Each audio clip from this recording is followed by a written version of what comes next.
So to start this trifle cake, yes, trifle cake, what can I say? We're going to put 240 grams of caster sugar into the bowl, along with 240 grams of spread of choice. It can be butter, margarine, plant-based spread, whatever you wish. And then we're going to blitz that in the processor until it's light and fluffy and changes a few colours. So from nice bright yellow that it is now to a lovely pale creamy colour. So I'll be back with you when that's done. I never remember to switch it on.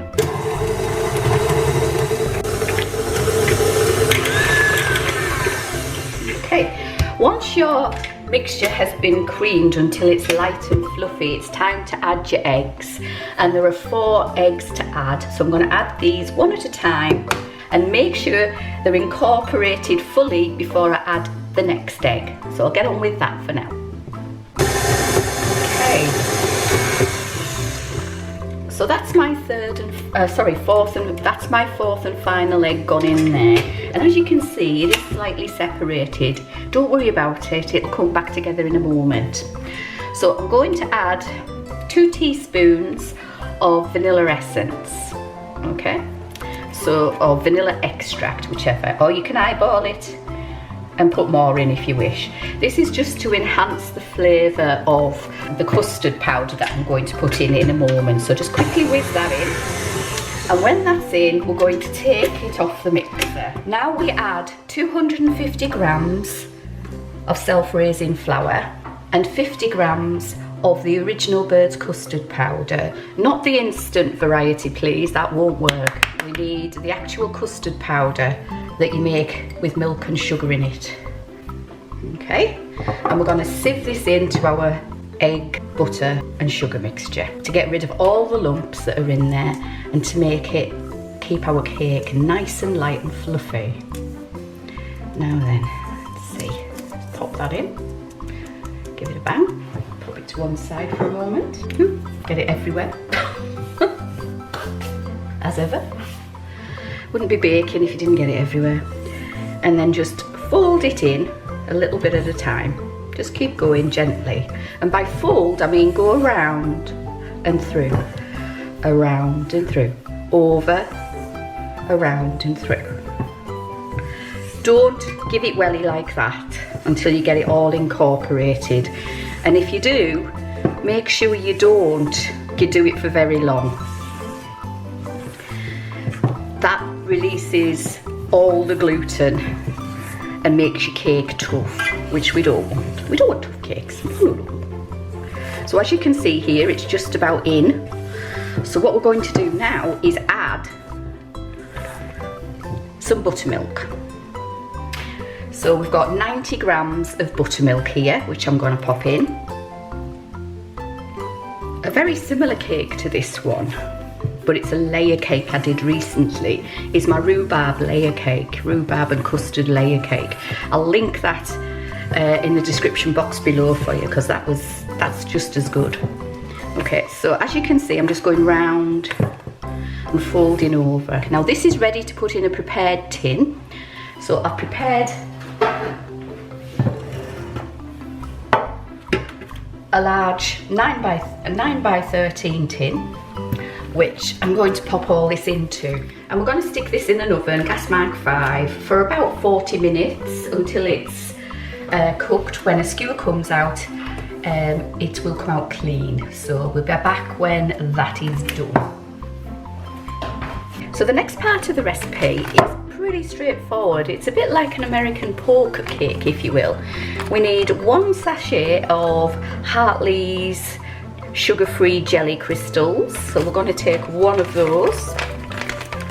And remember when you do this as well to leave the other half with the instructions on behind, just in case you forget how to do it, which is that one in this instance. So I'm going to put that into half a pint or 280 mils of boiling water, and we're going to dissolve that into there. And once it's dissolved, we're going to cool it, leave it to cool for about an hour while the cake's cooling. and then we'll come back. So I'm going to put this in my fridge to cool now. So now I'm going to get my cake ready for my jelly. So all I need for that is the handle of a wooden spoon. So I'm just going to poke some holes in it. And don't go all the way through, and make them about 1 inch apart. You want it to go about halfway down. And then just keep in line. Try not to go all the way through. I know it's difficult, but just aim for halfway. My cake is cooled. It's still slightly warm, so it's letting me push that through. What I'm waiting for now is my jelly. Now I've taken it out the fridge and it is cooled, but it's not starting to set yet. I need it to be thicker. It's still moving fairly easily, as you can see there. I want it to be slightly thicker.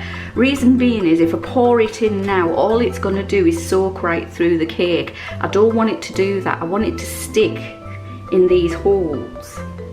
Okay, so that's what I want at this moment. So I'm going to put the jelly back in the fridge.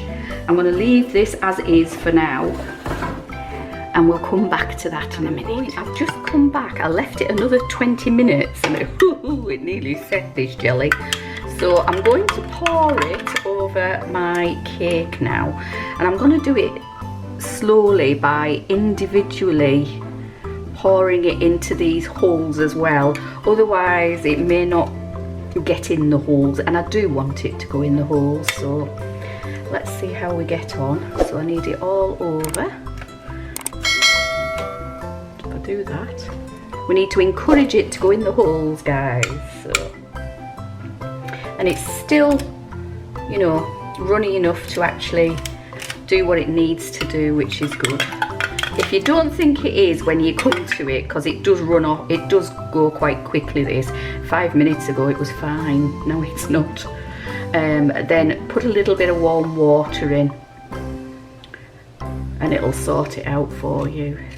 This will set even harder, because what we're going to do is leave it in the fridge for 4 hours once we've done this, and that'll cause the jelly on the top to set as well, which is what we're after.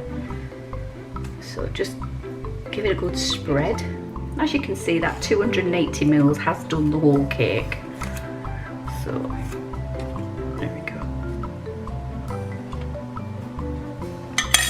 Right, I'm going to put this to one side to set now, and then we're going to ice it later. So in my bowl I've got 150 grams of margarine or butter. It's been at room temperature for a while now, this butter, so it's nice and soft. I've got 50 grams of sieved custard powder, and I've got 250 grams of icing sugar. Now to that I'm going to add a glug of vanilla extract, so about a teaspoon, or if you wish, to hopefully settle this down a little bit, because icing sugar, as we know, goes everywhere. So I'm going to turn it on to its lowest setting and hope it doesn't make a mess. And it did. So excuse me 1 minute while let's see how we get on with this. So there we go. And then switch it on. It's been going now for a few minutes and it's still quite dry, so what I'm going to do is add some milk. Now you can add milk or cream, and I'm going to add roughly 2 tablespoons, and I'm going to measure it in because we don't want it to get too loose. So there's 1, 2,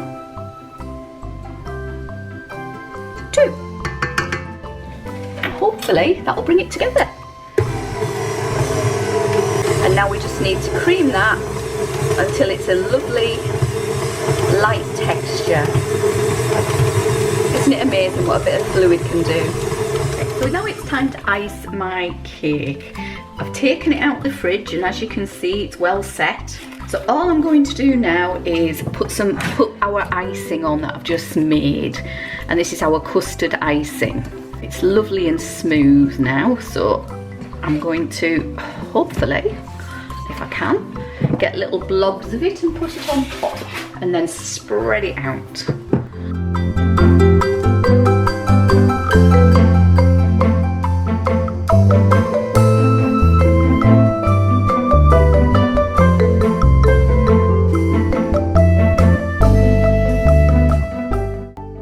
So once you've iced your cake, it's time to top it with some strawberries. So what I've done in this instance is I've just taken the top off the strawberry.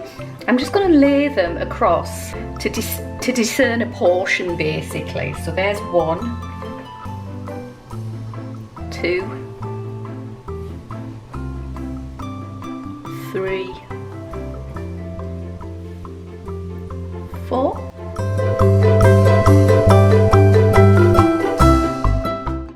This in the fridge to set for an hour or so before we even use it anyway, so I'll go with